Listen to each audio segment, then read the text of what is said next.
our ex-worthy dean, who is today in Canada, but due to his interest in vulture conservation, he also joined this webinar. And I also congratulate the Department of Wildlife, UVAS, especially Dr. Arshad Javed, Chairman, Department, and Dr. Rihanul Haq, who organized this very important webinar on the very important burning topic, conservation of wild birds. As we all know that birds population is decreasing day by day, and Dr. Rihan mentioned that since 1970, about 3 million birds populations are threatened or they are in danger of extinction. And this is all happening worldwide due to various factors, the habitat destruction, and due to climate change and destruction of their ecosystem, habitats. So governments and NGOs and the public and private sector organizations along the numerous work to protect birds in various ways, including legislation, preserving and restoring bird habitat, and establishing captive population for reintroduction. So to restore threatened species, avian birds programs are important, and these programs are planned usually involving at least several individuals and existing over several generations. So conservation is use breeding program to help the recovery of endangered species by preserving the existing gene pool and preventing breeding. The basic aim of captive breeding is to bolster an existing population or achieve a population size large enough to allow the species to be reintroduced in the wild in one or more of the areas which it historically inhabited. On behalf of the faculty, department, and UVAS, I welcome all of the participants of this webinar, and especially, as I already mentioned, Dr. Amita and Dr. Asif, who joined us and who will be the valuable speaker of this important topic. I hope that it will be very useful for the participants and they will learn the new avenues and new strategies of conservation of wild birds. So again, once again, I am thankful to Dr. Rihan for giving me a few moments to introduce, to welcome on behalf of my faculty to our guest. So thank you very much, Rihan. You may continue, please. Thank you so much, sir. So now I'll continue with the introduction of our esteemed speakers. Our first speaker is Professor Amita, and she's a professor, and her research specialization is in parasitology, immunology, biodiversity, and wildlife conservation. And being a veterinary university here, I assume that all this, the participants, they will thoroughly enjoy your lecture, ma'am. So her topic for today's presentation is about the vultures conservation. And I recently recall that Professor Ashraf and I visited a very old school, which is Atchison School in Lahore. And the professor and the principal there, he was talking about that a few years ago, Lahore was full of vultures. And now they are totally gone from Lahore. So Professor Amita, she will talk about the vultures conservation in Uttar Pradesh, India. And over to you, Professor Amita. Thank you so much for joining us. Over to you. Thank you.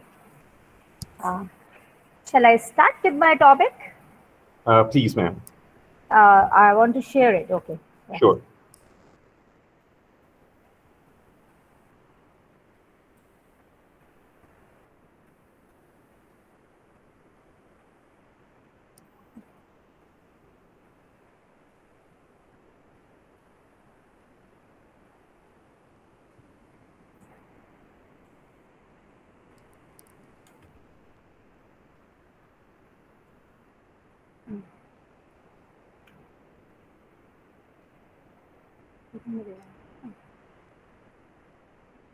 पहले से बहुत time लगेगा इसमें screen share और Okay.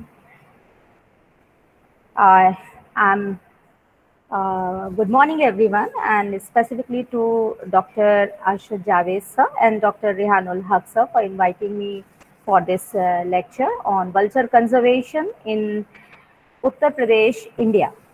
And I would like to tell you that ours is a state university, University of Lucknow. We are in the capital city of Uttar Pradesh. And our group is working on vultures in UP as well as in other parts of MP, we can say the Bundelkhand region from last 15 years.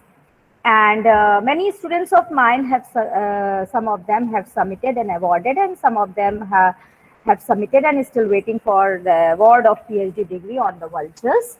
So before just moving for this topic, I would like to tell you that the vultures, everybody knows they are the scavengers and they are at the top of the food chain. And this bird of prey or the raptors, they are primarily because they have got a very good keen senses. So three important things, that is they have got a very good eyesight, they have got strong feet, or you can say a very well prominent talons to tear off the meat because they eat dead animals. And they have a strong curved beak also, a very prominent large beak, which helps in tearing out the meat. And the vultures all over the world, you can say that they belong to three important families, that is the two important families, that is the Accipitridae and the Cathididae. The Accipitridae family, the vultures of that are the old world vultures, and the Cathididae, that is the new world, that is the American and the American vultures, they belong to the Cathididae family. Now, what I talked, that you can see that they have got the bald head. Because of the feeding habit of this bird, the bird having locked neck, which enters the whole portion of the upper part of the bird inside the carcass, and all the serum and the blood is always, it get attached on the surface, the nature has given, that is bald head, so that they do not carry all the virus or bacterial diseases, because the all hair with serum and blood, they will lead to infection for themselves also. So they have bald head, they have hooked beak to tear out the meat, they have bald neck, and you can see the talons which help in tearing out the meat. This portion of the bird, it presses against the carcass, so that once they tear off the skin, they open the skin with the beak, then they press against this pad of this toe, and then the all of whatever the material like muscles and the blood, it oozes out. So the talon is specifically made for such type of feeding habit, that is as a scavenger. Then how to identify when the vultures are flying high in the sky? This is a very important slide which talks about all the raptors. You start from the falcon and alanoids, and then milvers and buzzards and eagle, and then you come to vultures and the lammergeiers, the largest, that is the Jabatus barbatus. So what we see, that you just concentrate on the size of the bird, the wing span and the tail. And that tail, the shape of the tail and the wing span will tell you which type of bird is flying high in the sky. Because when you see the tail, at the last you have fan shaped, then V shaped. So the milvers has got the V shaped. Then you have got wedge shaped, and then fan shaped, the largest size with some shaded portion. The coverts are totally separate, and you will find some of the identifying feature on the surface of the bird, or below the patches are there on the basis of which you can identify that which type of vulture is flying high in the sky. Now, distribution of vultures across the globe is, there are 22 species of vulture in the world, out of which 7 are New World vultures belonging to the family Cathididae, which are much closer. The family Cathididae, the birds are much closer to the storks. But the vultures of Old World, that is of African and the Asian vultures, total 15 species of Old World vultures, and they are belong to family Accipitridae, means they are much closer to hawks. So 9 species in India, and there are total 8 species in Uttar Pradesh. So one species which is found in India but not in our state, that is the Jabetus barbatus, that is the bearded vulture. So rest of the species are found in UP, and this I have already talked about, the families. Now the vultures, what we can say in our historical background or in epics or in the mythological background, you can find that they are of much ecological and social consequences or significance. And they have got reference in Egyptians, American Indians, Pueblo Indians, Greeks, Persian and Romans literature and scriptures. The Egyptian vultures, they were considered to be as deities, the emblems of motherhood, and they are giving life and then later taking it back. Then in Parsis community in India and in other countries, and the Tibetans, they practice the sky burial, you know very well, and their human corpses are offered to the vultures in case, and Dakinis, that is the sky dancers, the vultures, they come and they eat up that body. There is a Gidraj Parvat named here, Hill of Vultures here in India. That is all called a hill of religious, archaeological and ecological importance, situated, please don't do that. Then situated in Devraj Nagar village of Madhya Pradesh. In the epic of Ramayana, that is the epic in India, there is a reference, one creature called Jatayu or Sampati. And those Jatayu and Sampati, which has got reference in the epic, they were vultures, specifically the species, the white-backed vultures. And there is a history and a lot of religious significance in that epic. So this is the photo related to that when the Ravan captured Sita, the bird which was in reference, that is Jatayu, was nothing but the vulture. Now come to, apart from this mythological significance, come to here that I was talking about the 8 vultures in UP and 9 in India.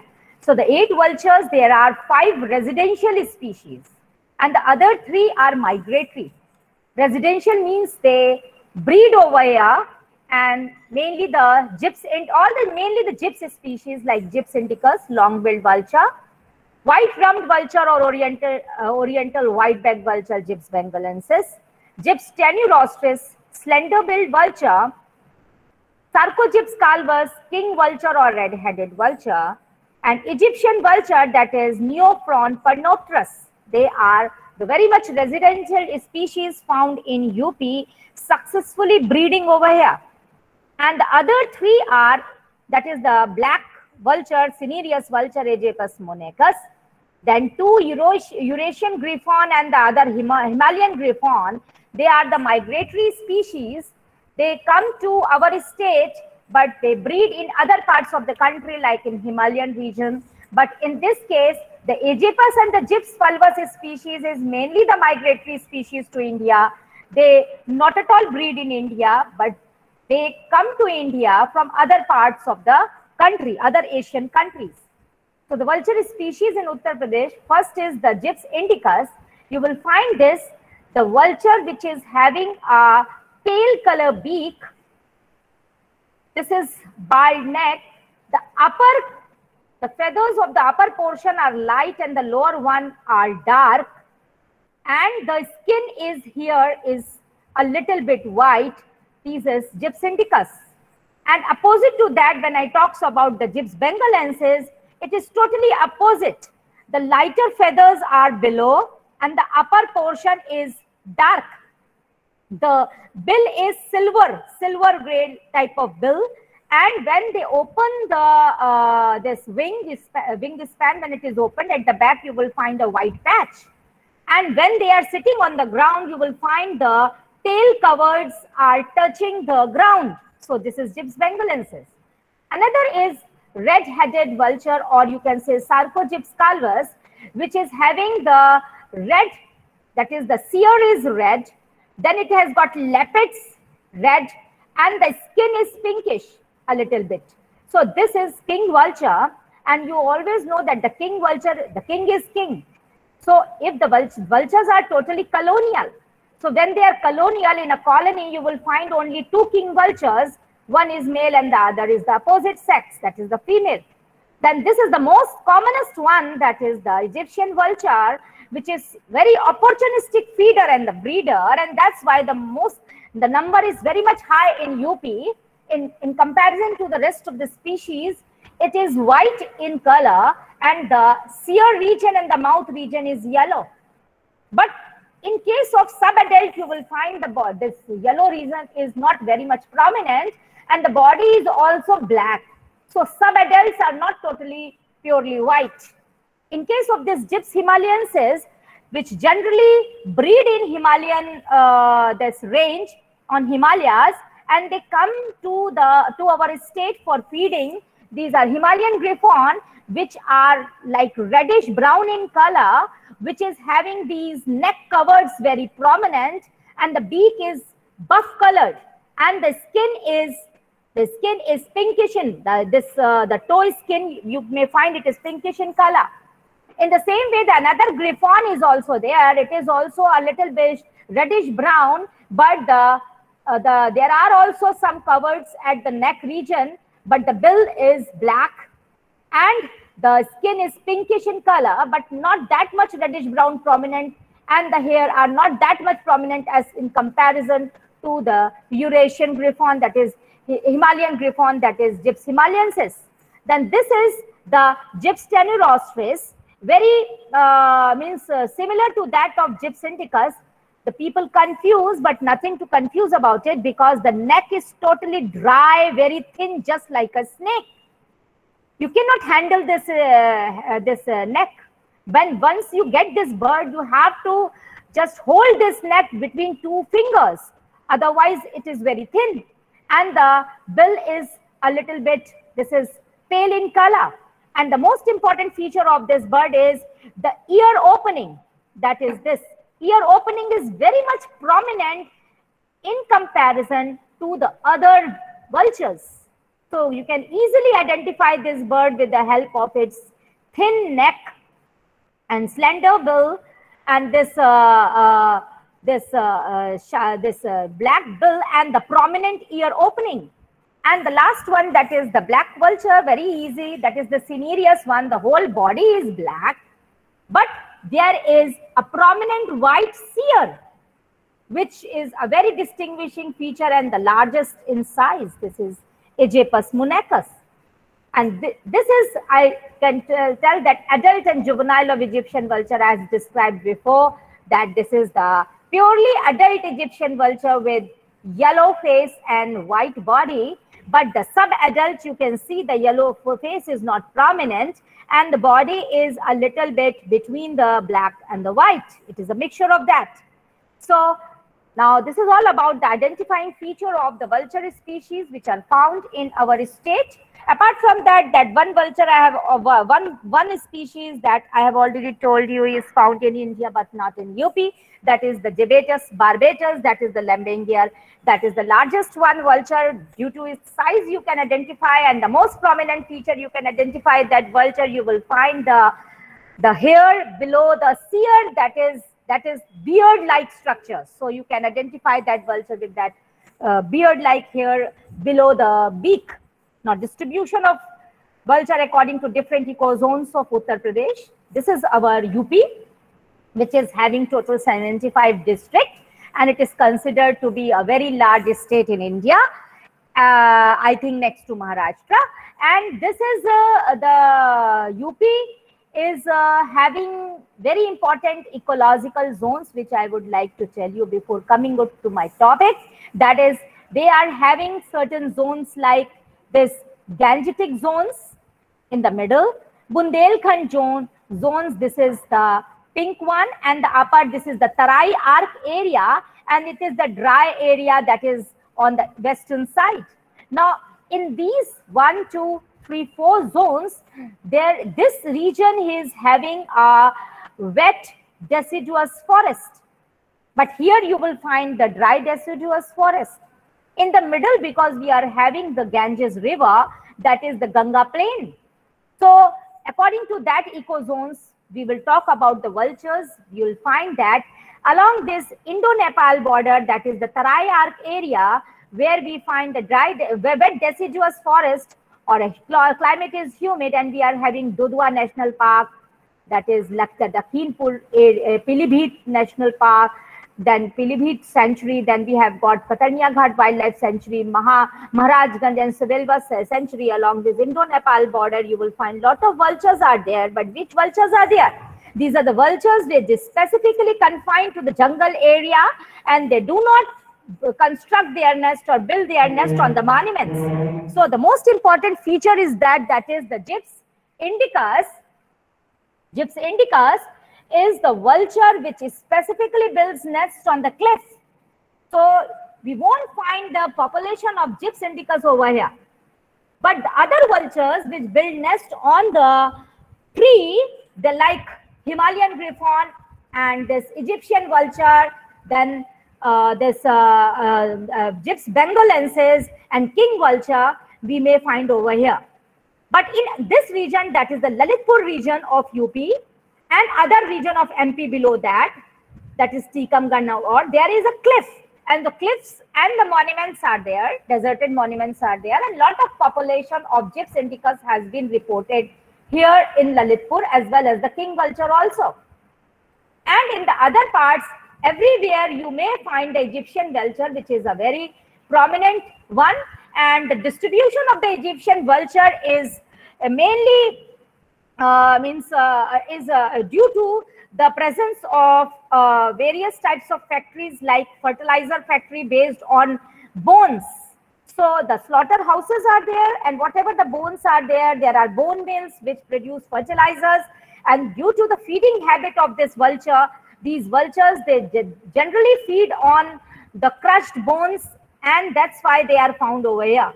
So we can say the distribution of vulture across the state is on the basis of their breeding habit as well as breeding behavior, as well as on the basis of their feeding habit.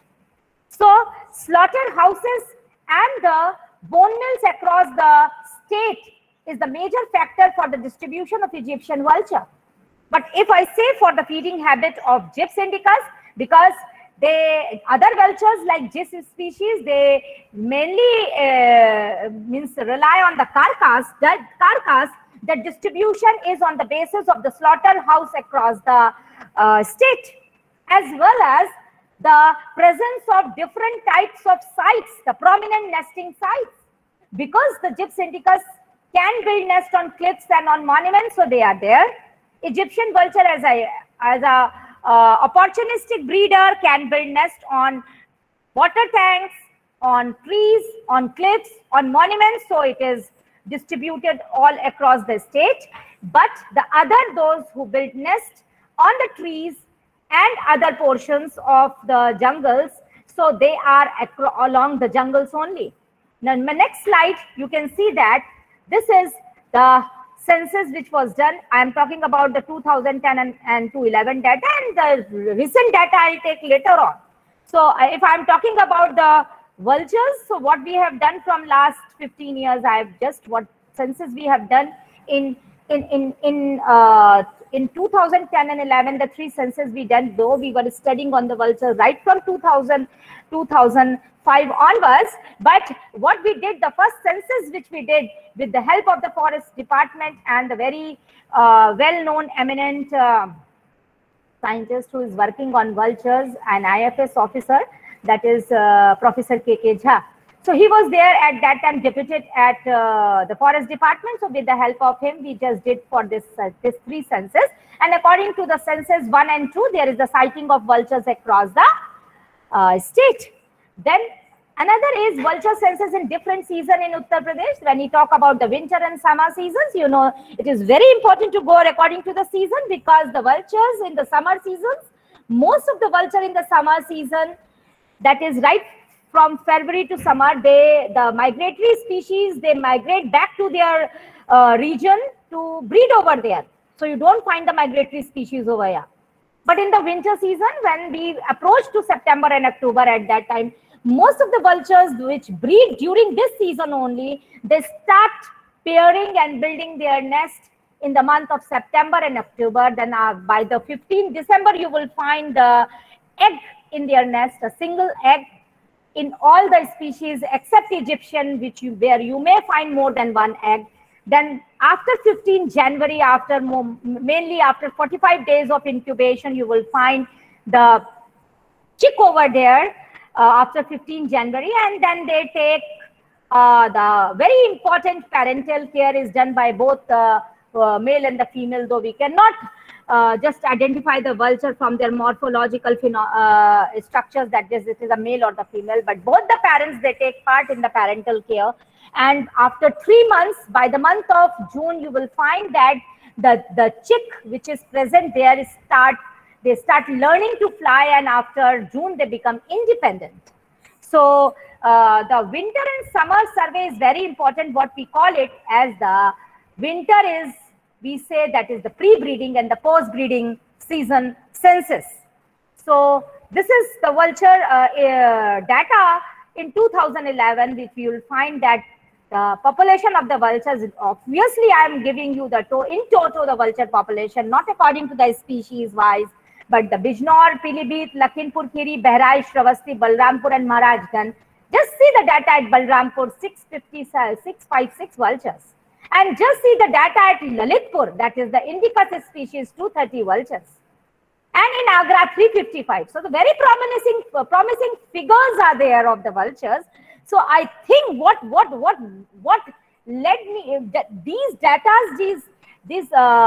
just forced us to go for the vulture program, vulture census, vulture conservation program in UP.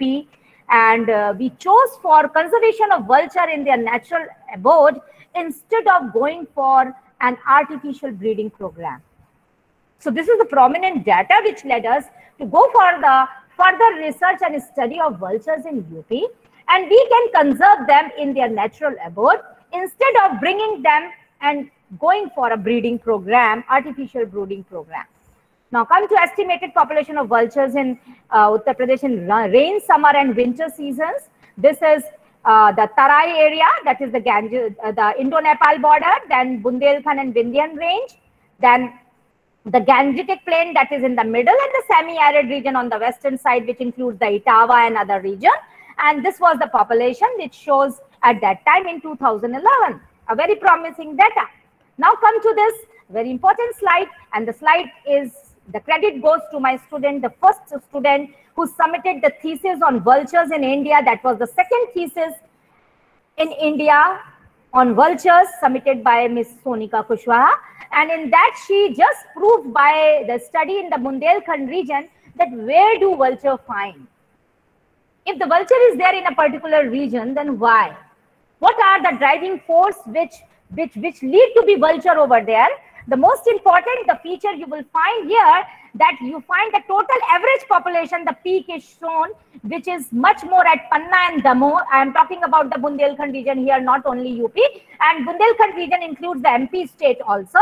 And this is the Lalitpur region where I showed that the maximum population of gypsy species. And the driving force here is total average nest species, then you can say the water bodies. So the vulture, wherever you will find the breeding sites, they are next to water bodies, not away from the water bodies. And the another one is the availability of the food, the livestock data and the slaughterhouses.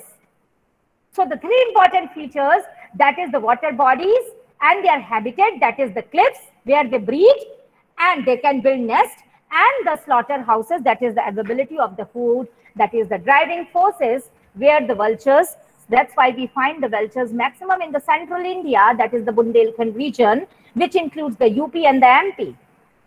Now here on Trichopod, I talked about 2011 data. Now I'm going to talk about 2014 to 2019 data, and this work is regarding Egyptian vulture. Credit goes to one of my students, Shivangi Mishra, and she has worked in the UP. Mainly she is reporting in 11 divisions like Aligarh, Bareilly, Chitrakoot, Devi Patan, Faizabad, Jhansi, Kanpur, Lucknow, Meerut and Muradabad. And what she reports, that is the maximum Egyptian vulture is in Lucknow and minimum in Meerut. Now why Lucknow? Why Lucknow? So what I say that in Lucknow and in the associated areas like Gonda and other, we have got lot of dumping slaughterhouses, as well as the dumping sites like nearby the slaughterhouses. They throw all the bones of the dead animals which are crushed and go to the fertilizer factories for fertilizer, as well as we get lot of areas where the dumping of the cow dung is done, and the vulture feeds, this vulture feeds on the crushed bones, as well as on some caterpillars from the cow dung. So the feeding habits, so on the basis of the feeding habit, this vulture distribution and the opportunistic feeder and breeder, it is found everywhere in the state, but the maximum population found in Lucknow, and the driving force are some of the slaughterhouses and the bone mills. Now come to this, the breeding sites of long-billed vulture, that is the Gyps species, and this is the map which is, the study has been done in Bundelkhand region by another student, Miss Ruby Yadav, who has submitted her thesis, and according to her, the Gyps species, the breeding sites are mainly near the rivers. You can see in the Bundelkhand region along Betwa and Ken River, and here also in Panna, and in UP in Lalitpur. So she has covered both UP and MP, and her data reports 62 breeding sites. And out of this, you will find that this is the data where breeding sites are there, and this is the main regions where she has reported Gyps indicus species, like in Sagar, Chhatarpur, Panna, Tikamgarh, and Shivpuri. This is all of MP, and in UP she has reported data in Jhansi and Lalitpur. So this is the data of MP and the data of UP both together. Now here it is the status of red-headed vultures in Bundelkhand region, and here this data, the credit goes to another student, that is Mr. Ankit Sinha, who has worked on king vultures in Bundelkhand region on this species, and he has come up with very good data on the breeding sites of king vultures in the Bundelkhand region, and he reports that the maximum vultures are found in Damoh and Panna. So the data, you will find here you will find the maximum data here in Damoh and Panna. I'll show you the slides over here, the breeding sites over here. And in case of UP, you will find the king vulture in Chitrapur, Chhatarpur, and in Jhansi and Lalitpur. So you will find here the Panna and Damoh. The maximum red-headed vulture breeding sites are there. The map shows there. And this is the pie chart, which also shows that is 28% in Sagar, then it is in Damoh, and then it is in Panna. And rest of the region, you will find Jhansi also, and other Lalitpur area of UP, where the king vulture is there.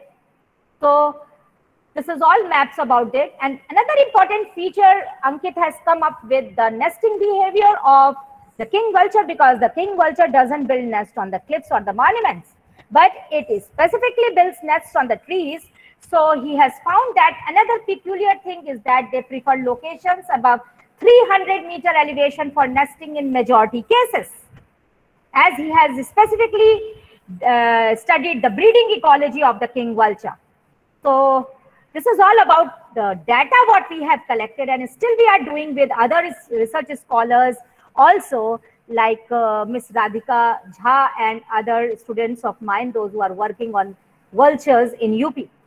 So where can you find vultures? So what we say, they are colonial breeder and they are next to water. Then this is the slides which shows that they do basking, because the most important feature of the vultures is after every feed, that is after feeding, they love to take bath. And that is a very important reason. This shows that the vulture is a very clean bird, because after feeding, whatever the blood and the serum is there on their head, they want to wash it to just prevent themselves from diseases, viral diseases. This is the cliffs along River Betwa in Lalitpur where you find the vulture sites. So what is this whitening? This is the secondary sign which shows that the vulture colony is there. And this is the whitening due to their excreta, which is very acidic in nature, and that's why whitenings are there. So these are the vulture sites. This indicas very successfully breeding over there. This is a cave over there. From this cave also, that is the back of that cliff. I showed this slide. The back of this cliff is this. That is the Muchkund ki Gufa. From here also you can see the vultures at your eye level. So now what is the reason behind that? The Bundelkhand region, why the vultures are there in central India? Because the area is below poverty line. The people are totally reliant. The agriculture is not that much prominent because of the agriculture, that is the soil and the land over there, but they mainly rely on the livestock data, and they have got a very low breed cows and buffaloes, and the temperature is very high during the summers also, and the people are so poor that once the cow and the buffaloes and the other livestock animals, they are of no use, they just leave them to roam about and they die, and they are lying on the roads and the vultures feed on them. So Neophron parnopterus reported over there. This is the king vulture reported over there in Lalitpur. And why Betwa and river? The river is there, Dhasan river is there. Availability of food is there, and no disturbance, human interference over there. Because the cliff is totally in Mahavir Swami Sanctuary where nobody goes. But now what is here? That the cliff in Mahavir Swami Sanctuary, but now the encroachment of the cliff has been started by the sadhus, and due to some other, this is the nesting of Gyps indicus in the cliff. See, it is taking the nest material during the September and October. This is pairing and building of nests, and what type of material is being used is already described in the thesis. That is the certain trees like the samal tree and other trees also, which have some insecticidal value leaves. They use those leaves. Then this is the mating behavior, and then this is the juvenile with white neck. So now another is when I talk about in the Indo-Nepal border area, that is the Tarai area. So there the vultures are Gyps bengalensis. They build nest on the trees. So samal trees are there, and you will find this nest.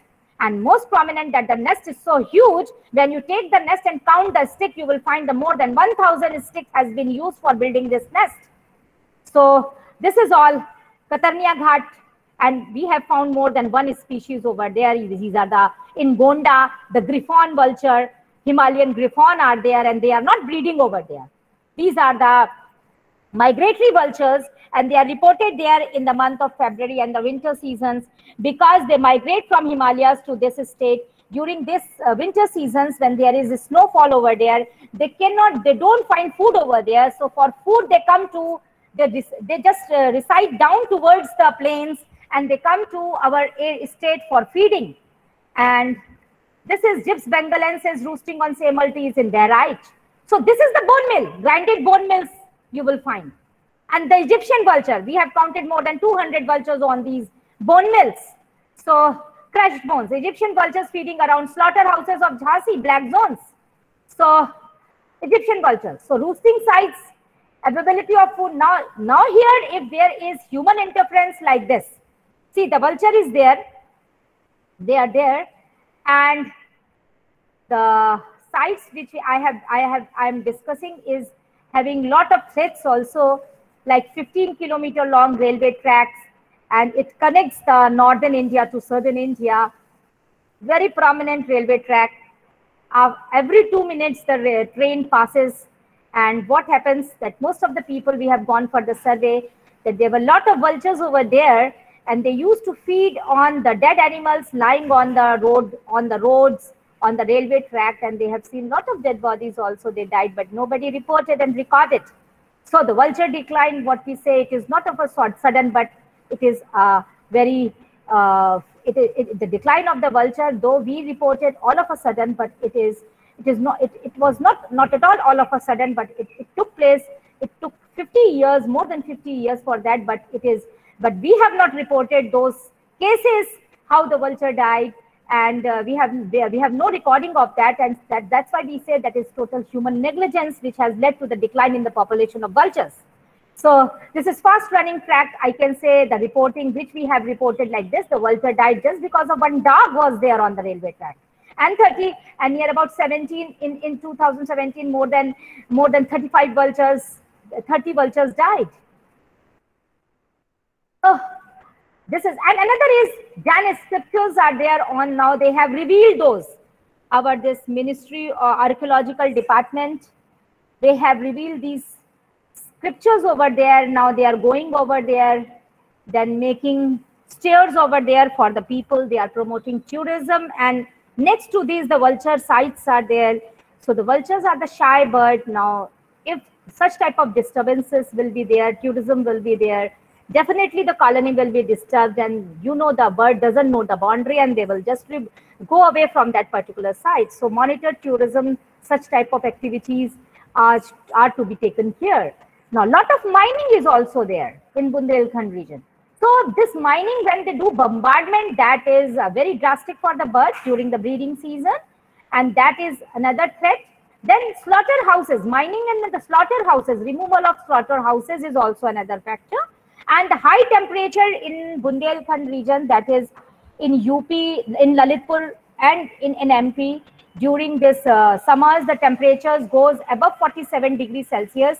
And at that time, only the juveniles sometimes learns to fly. At that time, if they get injured, so nobody is there to rescue them.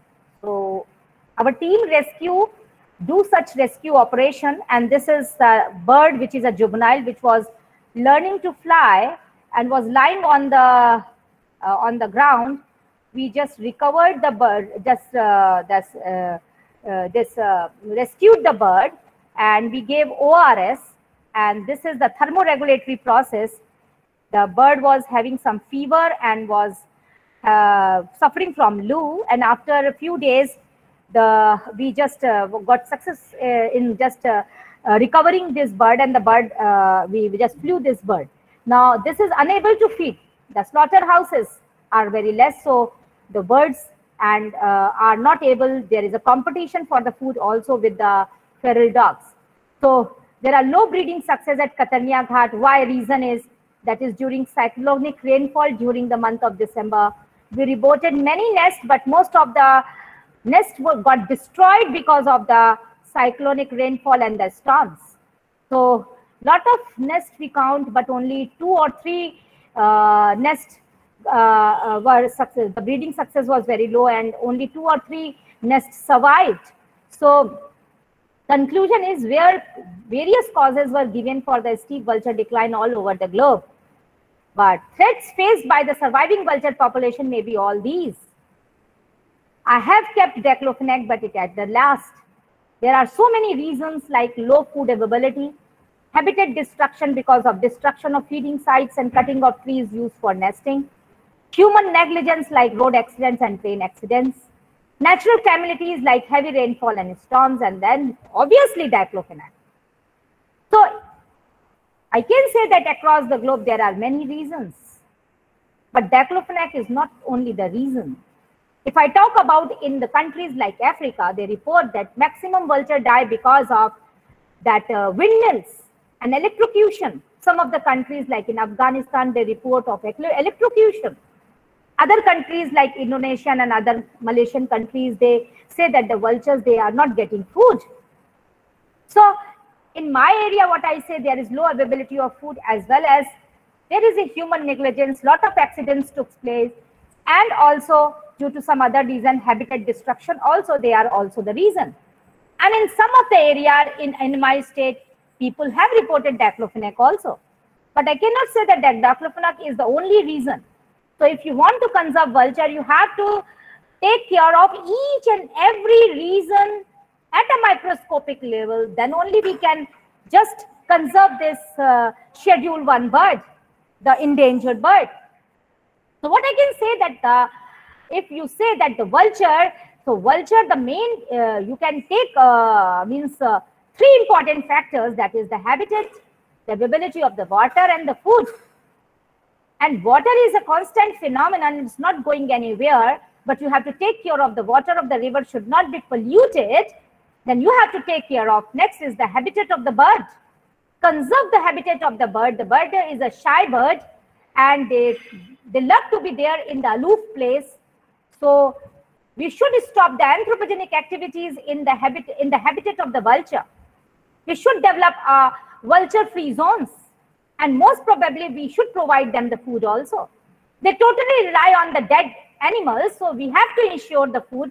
If there are slaughterhouses, if there are government slaughterhouses also, or we can maintain government gaushalas, or we can maintain the vulture restaurants over there, so that the vulture can get food and they can breed successfully in within these three factors, and the world will remain there. And so we did the questionnaires also, that in that particular region, if they have got a lot of livestock data in that particular, we have gone for the to study the livestock data also. We found that lot of animals they keep, then what do they do when the animal dies? So they say scarcity of food material, because most of them, they either sell it or they bury it when it dies. So do they leave the animal when they die for the vultures? So how do they dispose of? So 22% they thrown by 72%, but rest of them 22 and 6% means 26% is not available to them. And enhance the rate of diclofenac. Suppose if they have thrown 72%, have they tested for diclofenac? Though we have studied in Bundelkhand region or in that particular area, the people are so poor that they cannot afford the diclofenac-like injections, and the government, it is totally banned, and the government doctors, they are not using it. So what I conclude with my topic, that as in Katarnia Ghat, I reported most of the nests, they got destroyed because of a storm. So egg fall, destruction can be minimized by using net around below the nest to catch or hold the egg and place it back into the nest. Chick mortality, most of the chick got destroyed. So chick mortality can be reduced by hospitalizing the injured chicks in rehabilitation centers and releasing them when they recovered.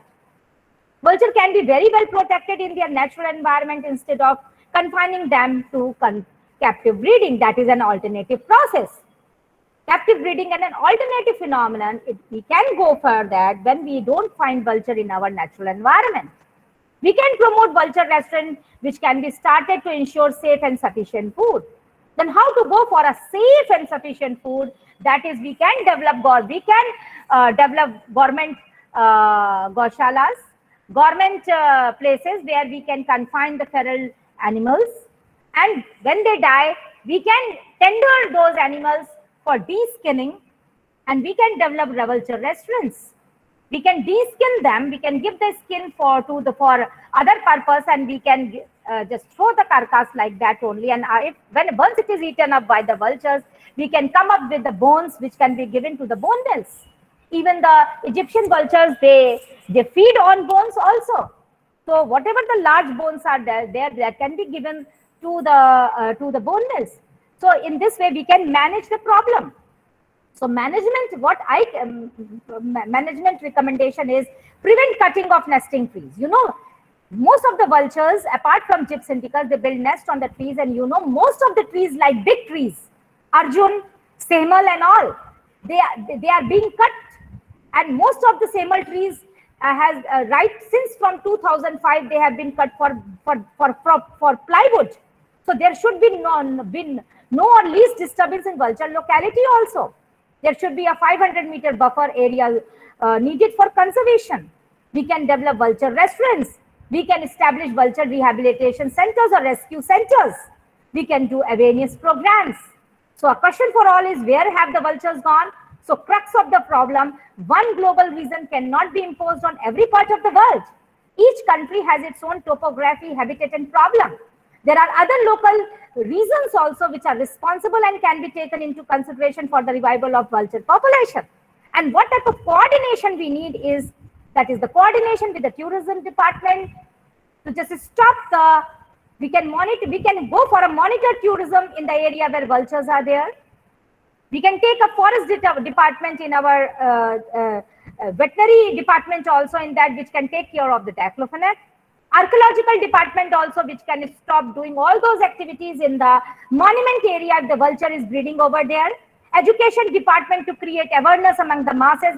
After all, the local people are going to conserve it, and the agriculture department also to take care of the other things.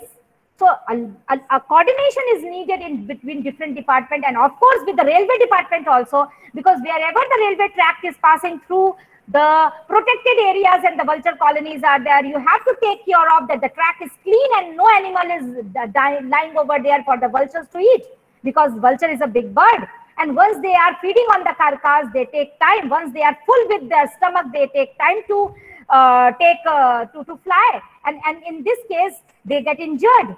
So all these factors we have to take care of that. So what can be done? Protect the habitat, protection of breeding and roosting sites, promotion of monitored tourism, proper coordination between different departments, mass awareness, and of course publication of lot of awareness material in local language for colleges and schools.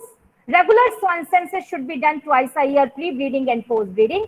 Rescue operation for injured vultures, regular monitoring for diclofenac, conducting workshops and awareness program involving every level of community, construction and promotion of vulture restaurant to ensure safe food availability, and such type of awareness programs among the masses, lectures, rescue operations, then searching, workshop for the forest department, the first line officers, the forest guards.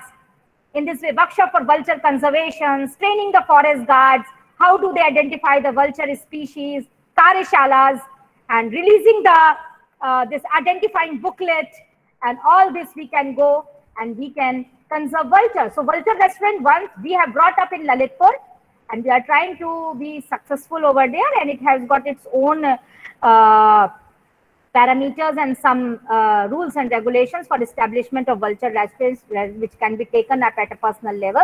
Then awareness materials and lot of means awareness among the masses through media. So I'm really thankful to the Department of Forest of Uttar Pradesh, of Madhya Pradesh, UP State Biodiversity Board, Bhopal Biodiversity Board, Department of Zoology, University of Lucknow, Anil Changhani, who is now professor at Bikaner University, and all the volunteers and my research scholars for coming up with data for the vultures so that we can conserve them. Thank you. Stop sharing. Thank you so much, Professor Amita. It was a really nice presentation, and from identification to status to the conservation efforts.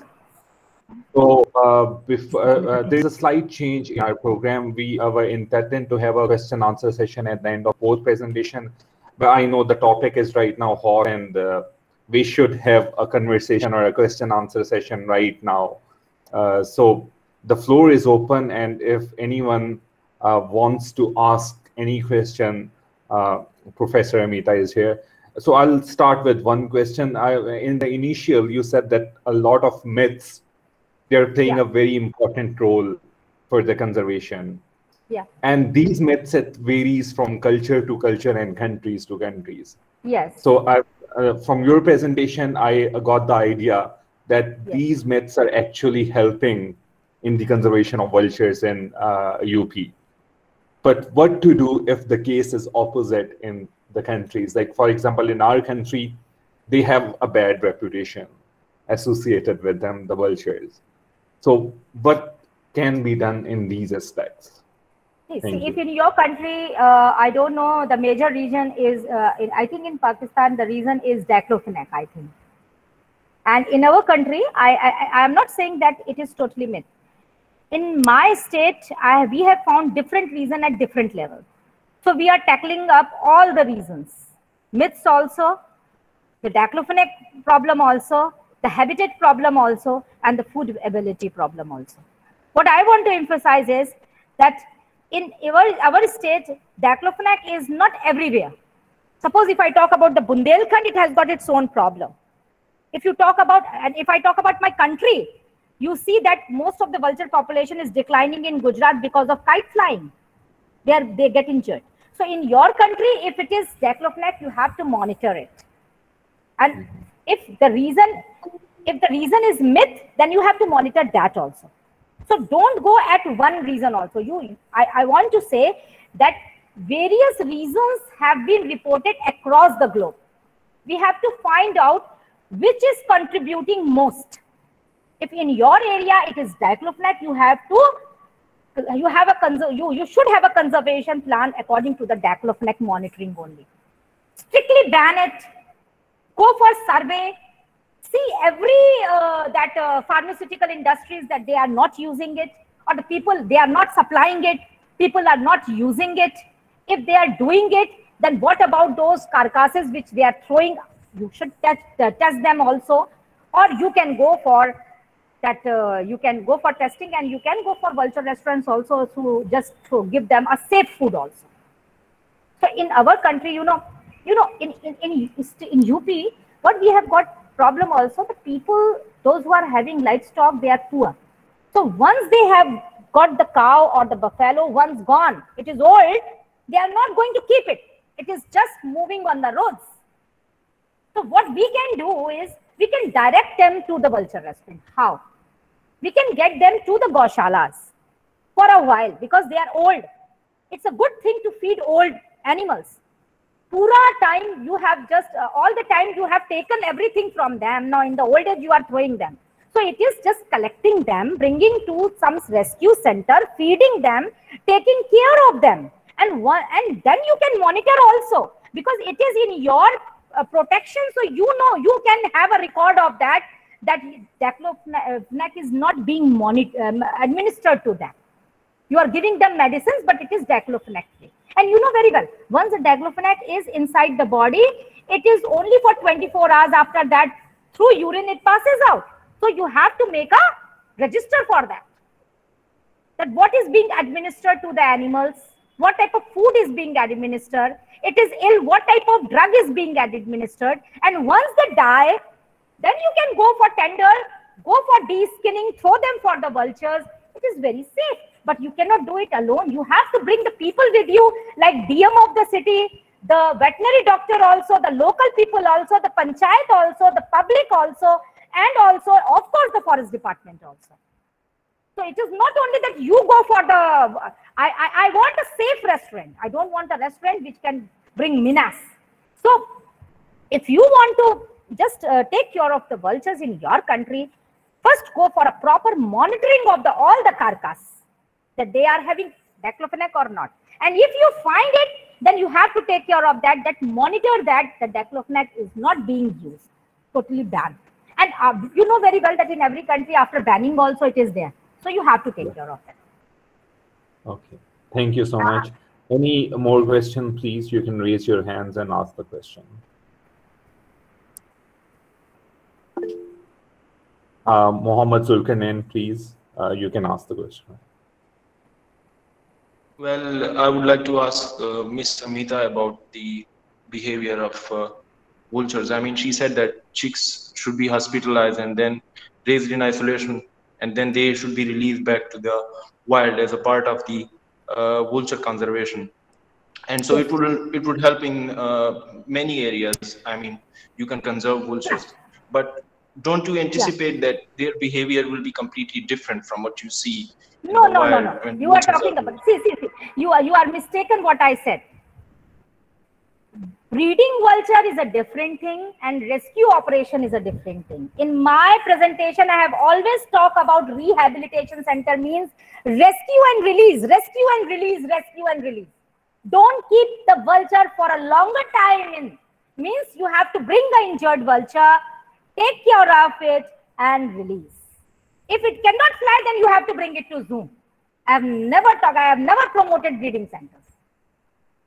So I'm talking about rescue and release, rescue and release. I think I have answered your question. Because long-term breeding, I know the behavior will be totally changed. You cannot breed a vulture because see, in the natural environment, the bird learns from the parents how to mate, how to fly, how to feed, how to open the carcass. You know, if you talk about the vulture species, why the nature has given you so many species. Each and every species has got its own function. The king vulture opens the carcass.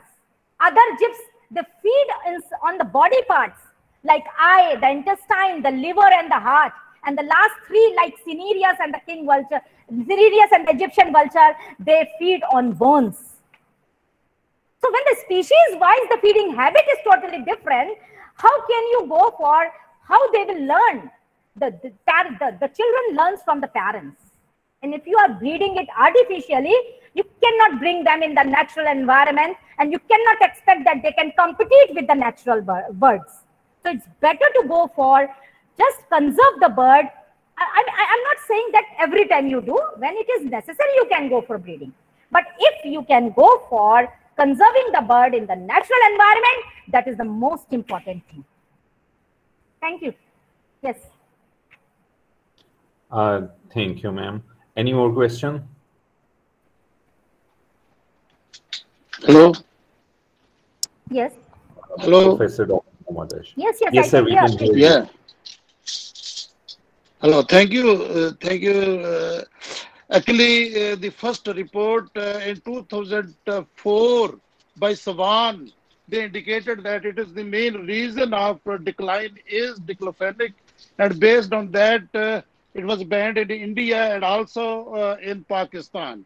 Yes, and still, yes. 2004. the use of diclofenac is banned in Pakistan.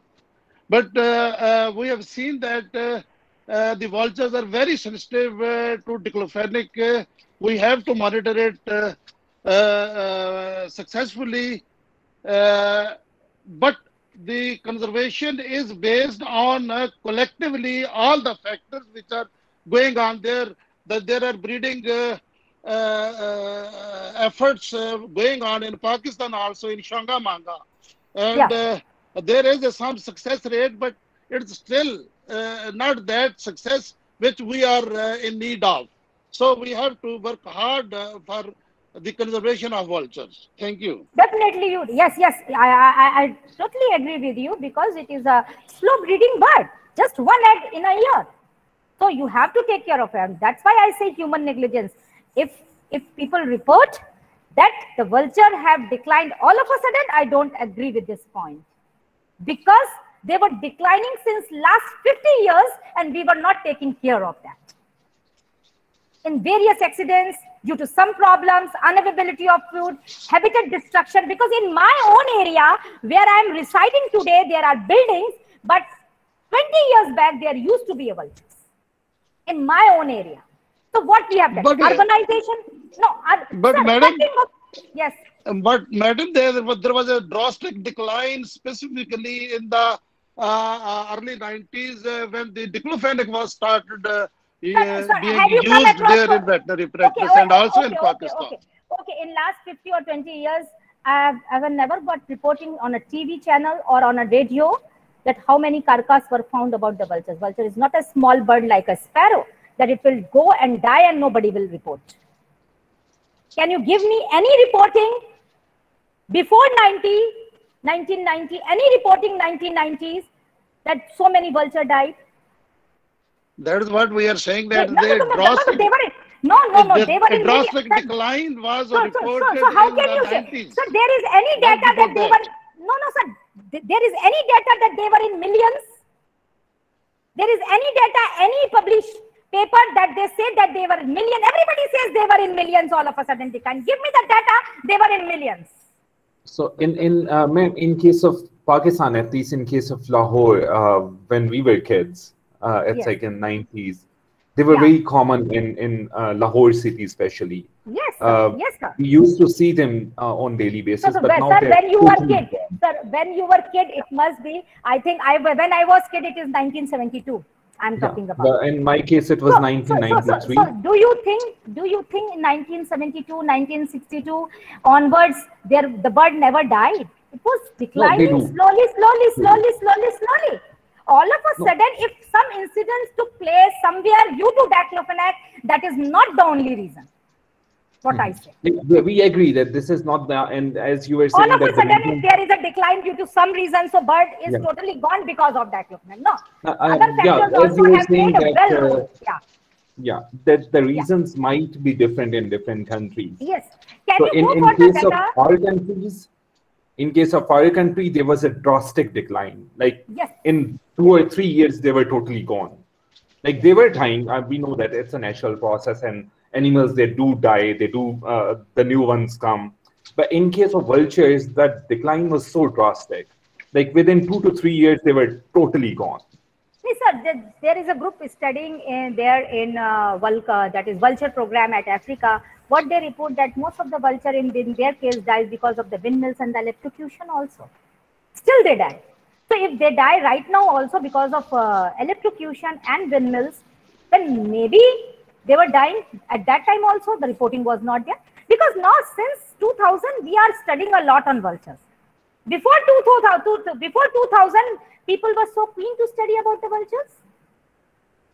Are we taking care of all and each and every case? No. What I think?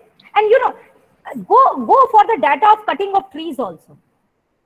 The trees are in correlation with the vulture population because apart from Gyps indicus, rest of the species and the species you are talking about, Gyps bengalensis, which decline suddenly, breeds on trees only. I have never found any nest of Gyps bengalensis on cliffs and monuments. Yeah, totally It's agree. only So trees. that was another thing which was and going on. And the bird doesn't know the boundary. Bird wants a amicable and you can say a place where it finds a breeding site. It finds a place where it can breed successfully, a place to have a feeding and roosting also. So if there is nothing like that, the bird will move. Exactly. Okay, any new question or any next question?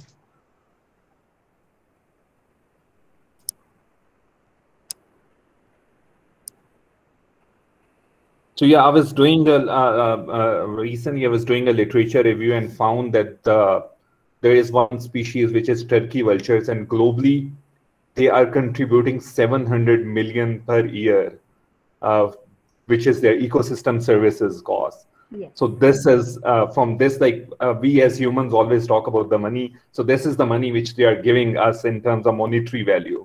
Yes. So thank you so much, ma'am. It was a very nice presentation from IDs to status to the conservation efforts.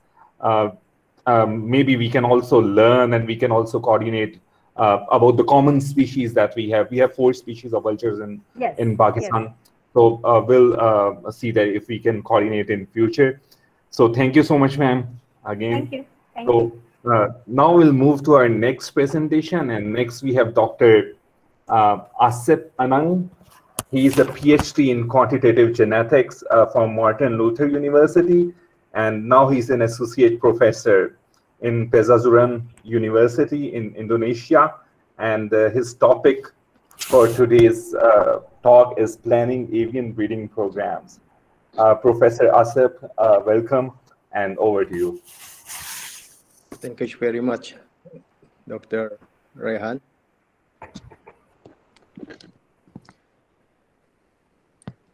First of all, Julie, I would like to say thank you very much for inviting me to be a family in Pakistan.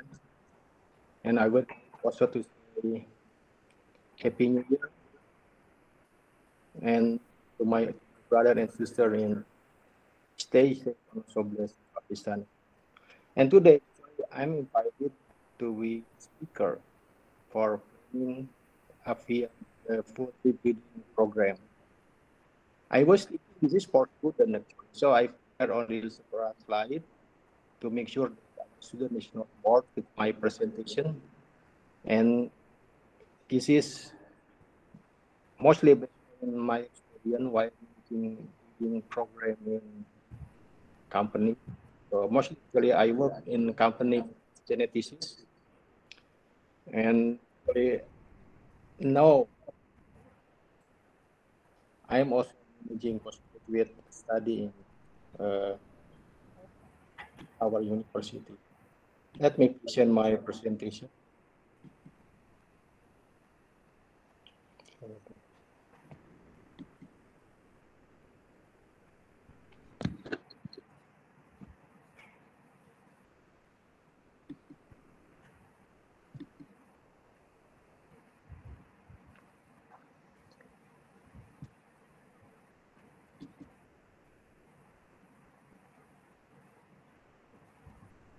I think I with presentation.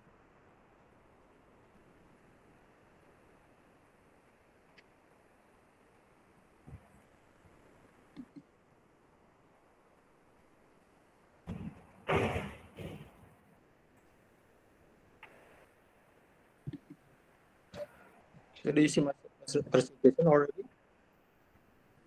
Not right now. Previously, it was there.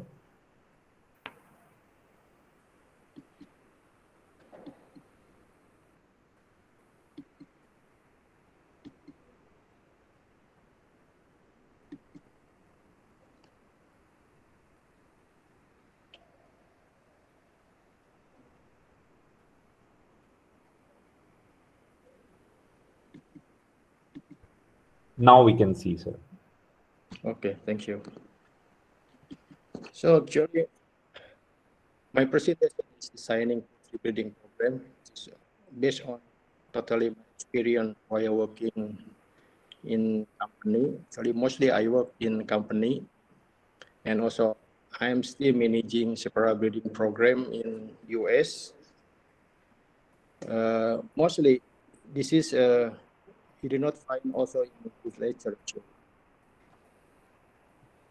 So this is genetic improvement for special species, for example, in chicken, the progress is very high, maybe the highest compared to other. And below we have dairy cattle, pig, and also fish species. And actually now we have shrimp also getting faster for genetic progression. Now, actually, if we are going to talk about breeding, it is completely different with conservation. The purpose of conservation actually to keep diversity and to keep pure breed. But breeding actually we direct it to human certain purpose. For example, for growth, egg production, and there is a pure line. This is the difference between breeding and conservation. So we need to decide which one we are going to do. For example, if you are going conservation, both conservation and breeding has different objective and purpose. And we are going to breed the animal, for example, the population will be uniform and the risk of gene loss is high. For example, here we have 8 colors of chicken. If we are going to conserve the animal, make sure that 8 colors are not loose. But you are going to breed the animal, of course, on the market. Maybe the markets like only white color, and we are developing white color. So make sure that if we are going to breed, make sure that the animal will be changed someday. So this is actually, if we are going to breed animal, we have 2 geneticists. We have quantitative geneticists and molecular geneticists. Mostly now, the project in the world, I think we changed to molecular genetics. And in the paper here, the quantitative geneticist is becoming extinct. So I think in the field as well, in the company as well, quantitative geneticists now is high offer. Many people, many companies now look for quantitative geneticists because most of the project in the world change to molecular geneticists. How to start? First, we need to see the market. What is the market wants? For example, is the market wants for meat or for egg? And maybe, for example, for hardy animal and so on. We need to see the market first. And then we study the characteristic or both genetic and phenotype. For phenotype, for example, we can do multivariate analysis or morphometric analysis to make that both population are different. And for genetic, actually, I study the relationship with microsatellite. This is more accurate, so to make sure that the animal between line are different genetic.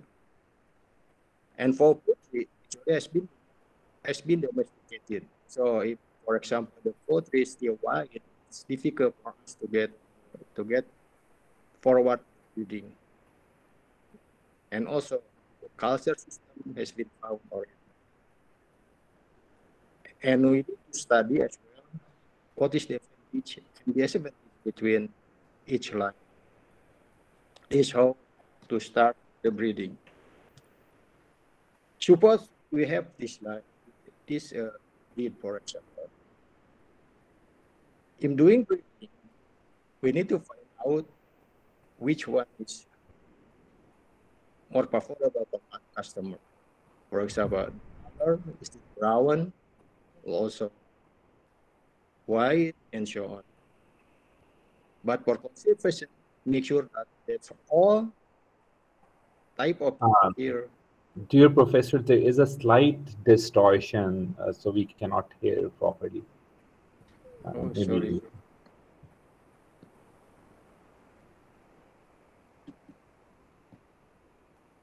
Do you see this?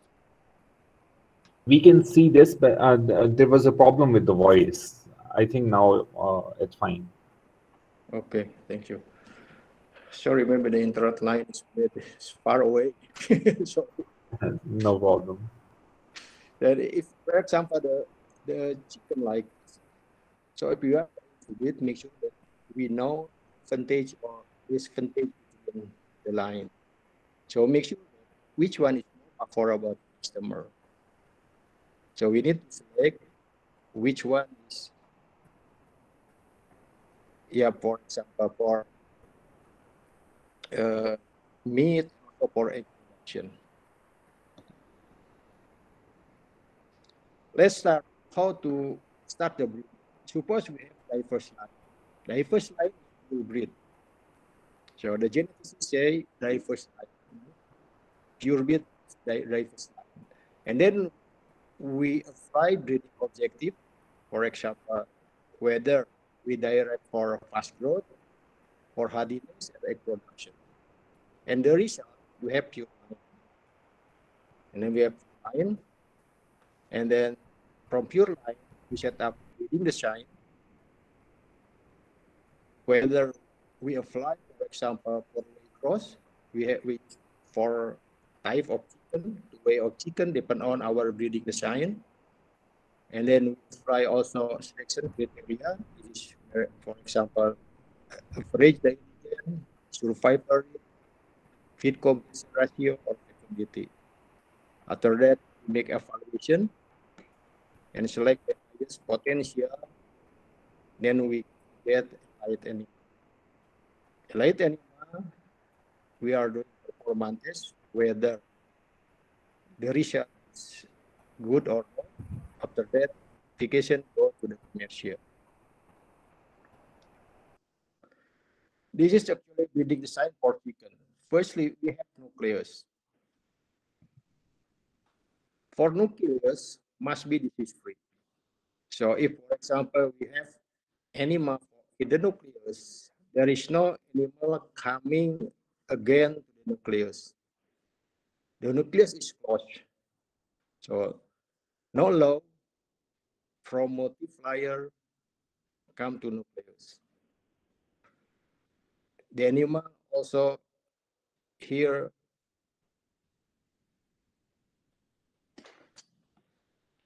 we do genetic selection in nucleus, but not in multiplier. In multiplier, actually we have different stock, green stock, and also parent stock. In the multiplier, actually crossing between line, crossing between pure line, and then evaluation also for nucleus. And then we come to commercial stock. Commercial stock is really hybrid line. In the company, actually, we recognize one line, one purpose.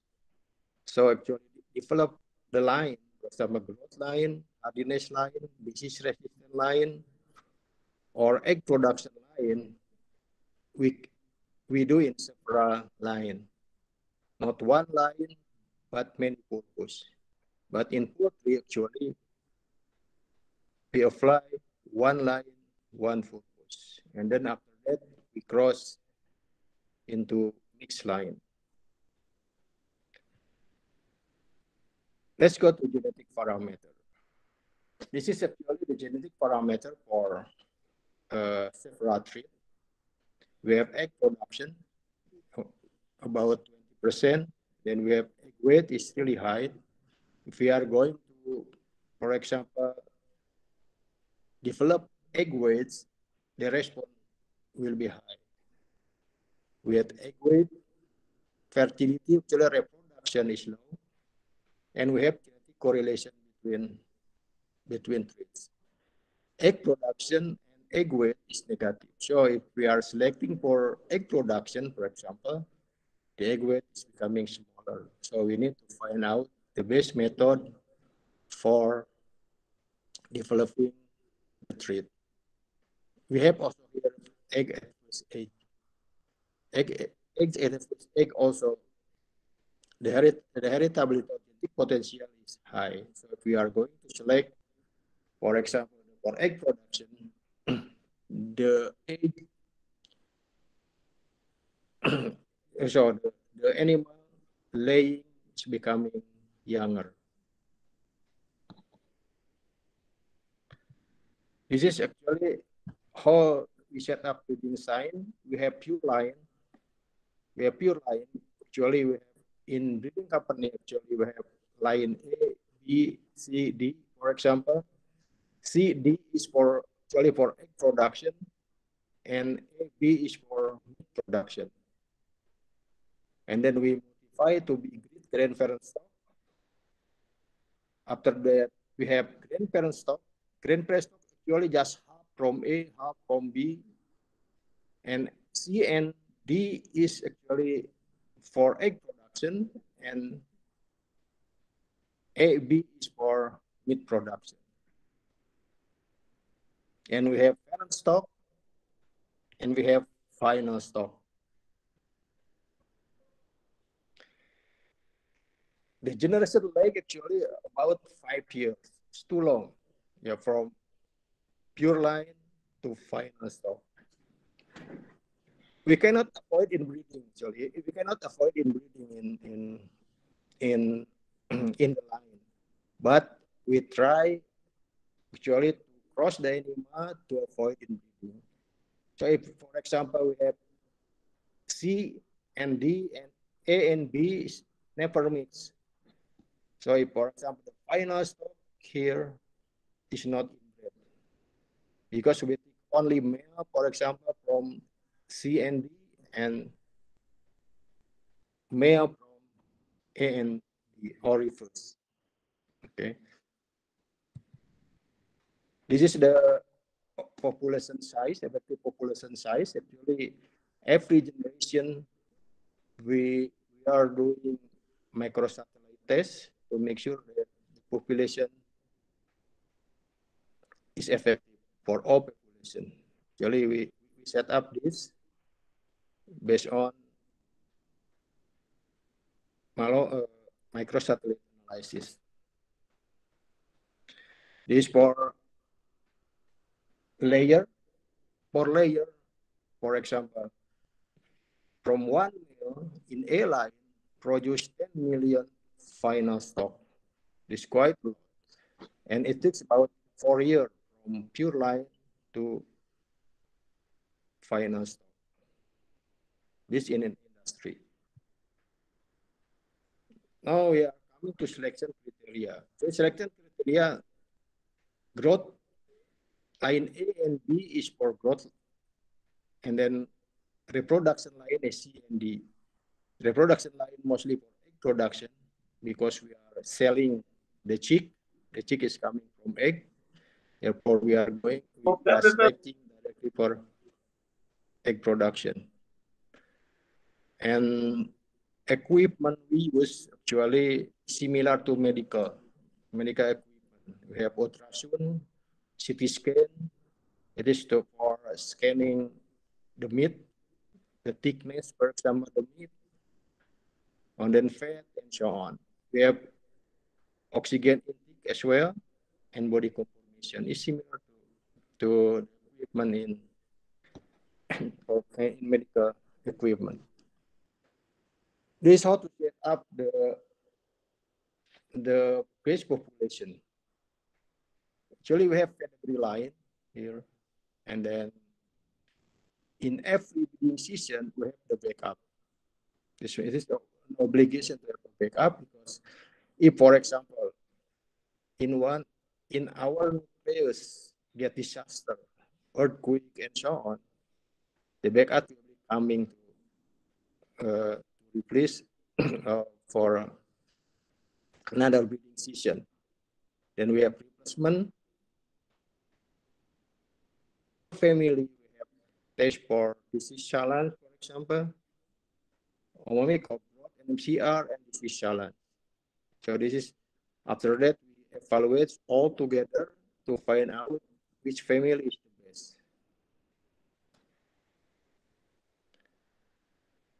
Okay, this is the period of evaluation. Actually, for egg, for chicken, we collected the egg evaluation in 5 months. After that, we are doing genetic evaluation. In genetic evaluation, we select the best family for replacement in the next generation. Okay, this mating system. The mating system actually 1 male mate to 10 female. What is called selection family. This is, for example, selection. We are hatching a family in different chamber. So we keep in different chamber. Make sure that 1 male and 1 female. This is do not mix each other. And this is ultrasound, for example, for measuring breast milk, and then blood testing. We have also FCR tests, and so on. Which one is more efficient for feed, and so on. And for genetic evaluation, recently we are doing Bayes linear unbiased prediction, or DNA markers. This start from 2000. So we are using now Bayes linear unbiased prediction and DNA marker. So this is the evaluation. We have phenotype, and then the quantitative genetics job actually is upper here. Phenotype, prediction, genetic evaluation, we usually use restricted maximum likelihood. We have Bayes linear unbiased prediction, and for molecular geneticists, actually for marker assisted selection. And then we go together with Bayes linear unbiased prediction. We have breeding value, and we rank the animal. This is the formula for multivariate Bayes linear unbiased prediction. It's quite complicated, but I believe if we are using software, is much easier. Yeah, it's more mathematics. Yeah, this is for multivariate, for example, for 2-3. It's quite complicated, but we have software already. So if students want to learn, I think it's not so difficult. Just like we are using, for example, SPSS for analysis of variant. Yeah, if we are using software, it's much easier. Okay, in breeding program, we manage the animal, for example, whether for broods or for commercial, because they are different management. For replacement or probreeder here, we use minimum nutrition for optimum reproduction, because the genetic potential that does not change. Therefore, for example, feed also in lower cost, but for rooster or for commercial, the feed must be good. And no performance test. Performance test also important because this measure the breeding program, our progress of breeding program. So it's determined by how performance in the animal in the field. This is very important. It's forward, for example, GPS, parent stock, and final stock. By conducting the field test, the breeders know whether, for example, the trait improve is as desired, and then the animal are tested in standard environment. This is also important. And sometimes we are doing competitor tests. Just take the animal from other company, for example, and we test whether our animal is good or not. Let you know, this is performance improvement for meat chicken actually. For example, in 1925 actually, to get 1.1 kilo, it takes 112 days. But now,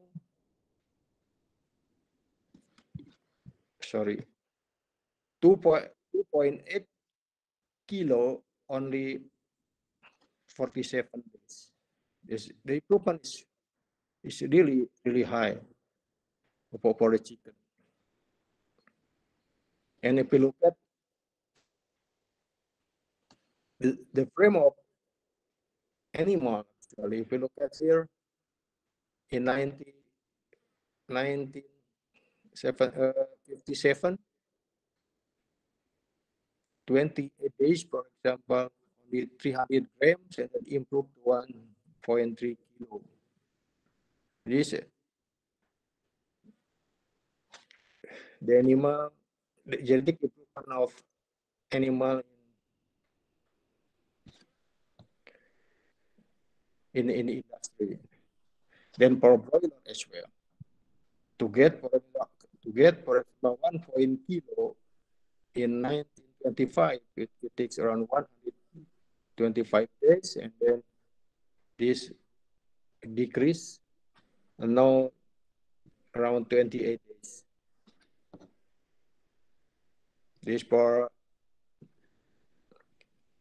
layers, actually we use auto sexing. So during the OC or during the chicks, we can separate between male and female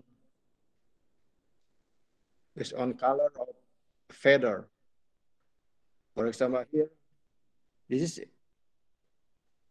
like, for example, auto sexing, sex determination in genetic study.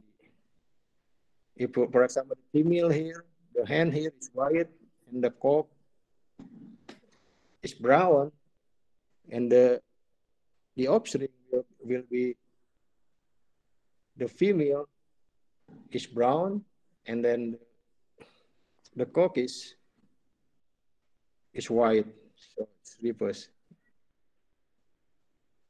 And the improvement of layer actually is quite high.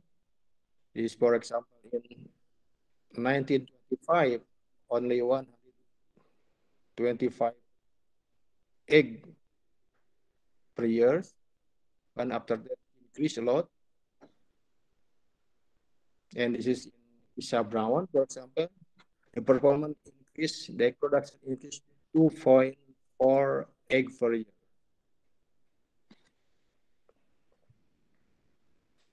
This is in our campus. Actually, we are to develop native chicken. So, because recently, also the market also high in our country, and also the native chicken here is just replacing the broiler chicken. The selection is quite similar. This is parent stock, so we keep in different color because the market also different. Some customer like brown and white and black and so on. There we keep separate between color here. is the chick. So we different also the color. This the breeders. So we keep also the color different here.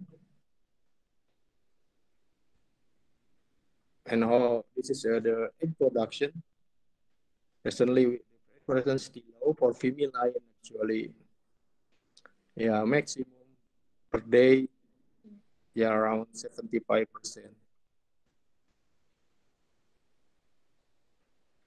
And actually to the consumer, we need to what is called to give the standard. So we are both feed index and also growth. We calculate with regression coefficient, with regression, and finally we know, for example, for giving how many weeks we can reach 1 kilo, 2 kilo, and so on. So that's my presentation. Sorry, because I was thinking this is for students. I think the presentation is much simple. Thank you very much. Thank you so much, Professor Asif. So now we have seen that in the recent decade, now people, they're also searching for the avian breeding programs for the wild birds, especially for the game birds such as pheasants. And so are the traits which we are looking for in the wild birds, they're same, or we need to follow some different protocol for the wild game birds? Thank you.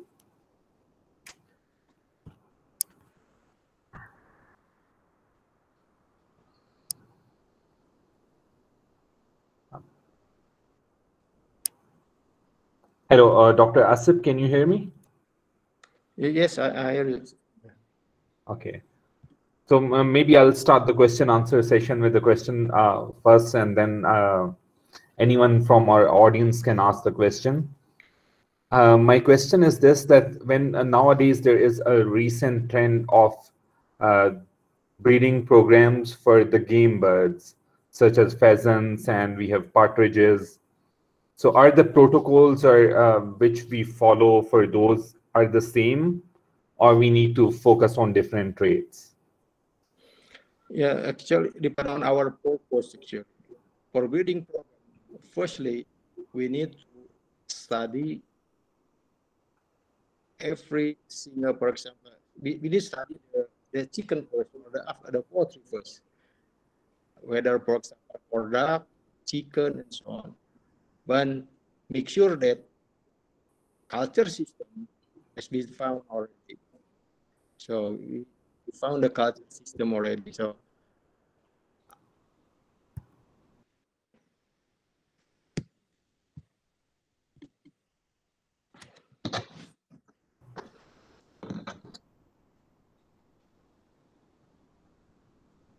sorry.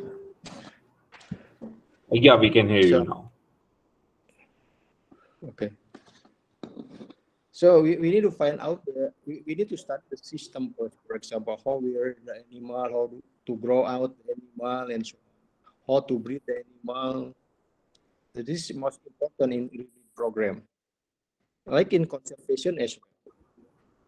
In my country, actually, I get opportunity as well to conserve the animal. That make sure that in one breed of chicken, we know how many color, for example, in one breed.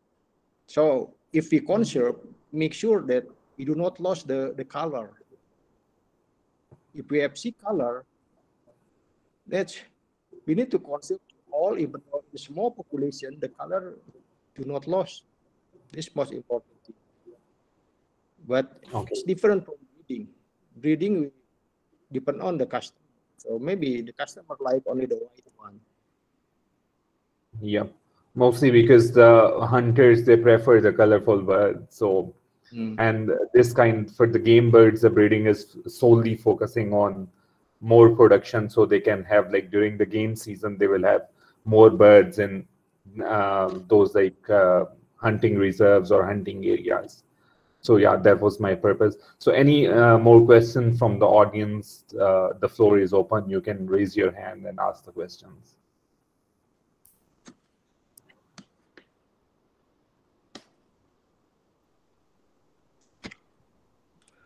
Sorry, my presentation is not met. Hello?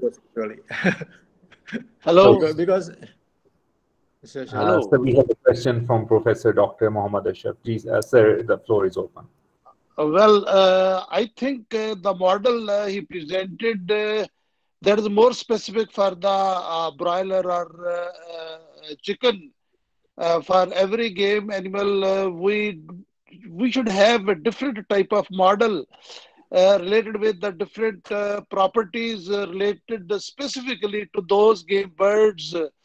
And based on those, the model should be changed rather than just having a model of chicken only. Thank you. Yes, sir, totally agree. So yeah, that was my question, that which traits that we should focus when we are focusing on game birds. One that Professor Asif have already mentioned, that the color, and in fact the people, they pay a lot, like for the beautiful birds, they are usually more when we try to go for hunting the beautiful birds, they cost more. So yeah, that was thank you for your inputs, Professor Dr. Mohammad Ashraf. So any other question or any other?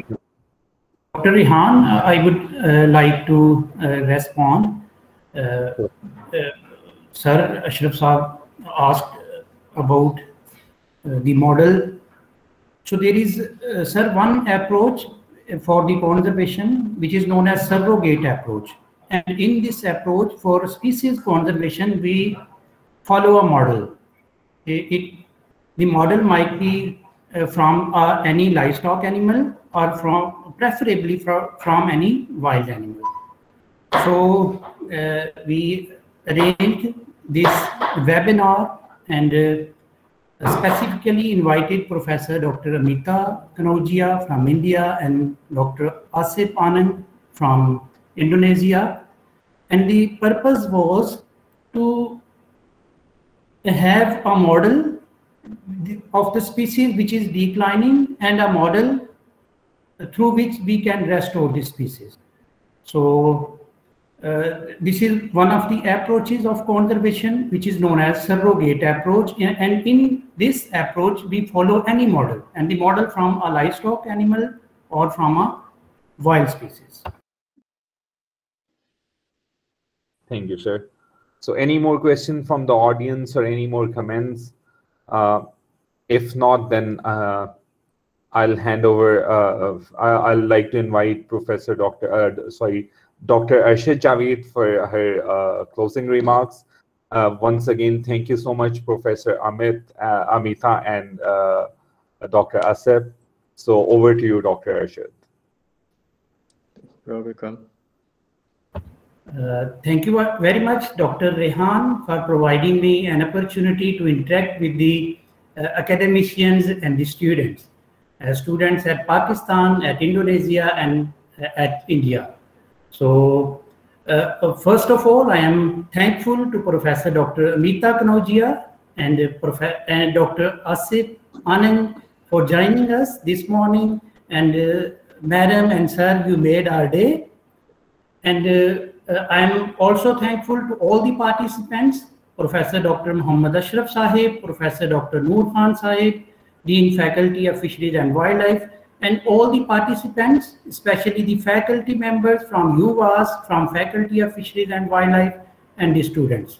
I am, again, being a teacher, it's always great to be the part of any academic activity, and whenever there is a seminar or a webinar, there are the academicians and the students, so it's more than a pleasing moment for me. So thank you very much, Professor Dr. Amita, Sir Asif Anand, and all the participants. Thank you very much. You're welcome.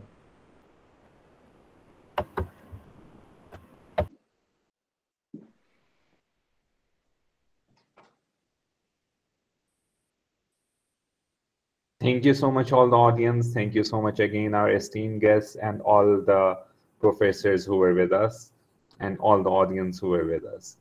Have a nice day. Goodbye. Take care. Thank you very much. Bye. Assalamualaikum. Walaikum Assalam.